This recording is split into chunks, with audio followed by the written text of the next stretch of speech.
নারায়ণগঞ্জের সিদ্ধিরগঞ্জে আদমজী ইপিজেডের একটি কারখানার কাপড়ের গোডাউনে আগুন নিয়ন্ত্রণে এসেছে।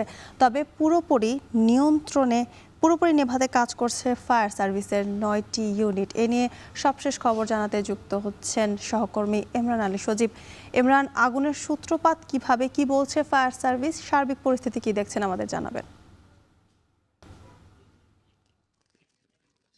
জ্যোতিকা, আমরা এর আগের বুলেটিনে বলেছিলাম যে আগুনের যে সূত্রপাত বা আগুনের যে ঘটনা, আমরা কোনোটাই কিন্তু এখনো পর্যন্ত ঘটনাস্থলে পৌঁছতে পারিনি, কারণ আমাদের কোনো সংবাদকর্মীকেই আসলে ভিতরে প্রবেশ করতে দেওয়া হয়নি। আমাদের যারা সহকর্মী আছে সবাই এখানে উপস্থিত রয়েছেন এবং কাউকে কিন্তু ইপিজেডের ভিতরে প্রবেশ করতে দেওয়া হয়নি। আমরা প্রত্যেকেই কিন্তু দাঁড়িয়ে আছি একেবারে ইপিজেডের যে প্রধান ফটক, সেই ফটকটির সামনে, এবং এখান থেকে আমরা যতটুকু পারছি আসলে তথ্য সংগ্রহ করার চেষ্টা করছি এবং সেইভাবে কিন্তু আমরা আসলে জানানোরও চেষ্টা করছি। তবে আমরা যতটুকু জানতে পেরেছি যে আগুনটি লেগেছিল ভোর আনুমানিক 4:15 থেকে 4:30টার মধ্যে, এবং এটি লেগেছিল ইপিজেডের একটি পোশাক কারখানার যে কাপড় রাখার যে গোডাউন, সেই গোডাউনটিতে মূলত আগুনটি লাগে। এবং এটির খবর পাওয়ার পরে স্থানীয় ফায়ার সার্ভিস সহ ঢাকা থেকে বেশ কয়েকটি ইউনিট, আমরা যতদূর জেনেছি যে 9টি ইউনিটের কথা বলা হচ্ছে, 9টি ইউনিট কাজ করছে।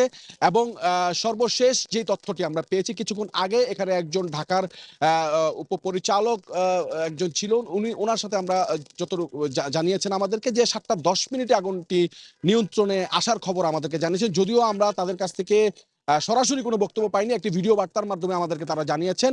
সেটি আমরা জানাচ্ছি যে 7:10 আগুনটি নিয়ন্ত্রণে আসে। এই মুহূর্তে তারা বলছেন যে ডাম্পিং এর কাজ চলছে, অর্থাৎ আগুন নিভে যাওয়ার পরে যেই কাজটি তারা করে যাচ্ছেন, যে তাপ কমানো বা কাপড়ের যেই অন্যান্য যেই আগুনের যে বিষয়গুলো আছে সেগুলো তারা কাজ করছেন, সেগুলো নিয়ে কাজ করছেন।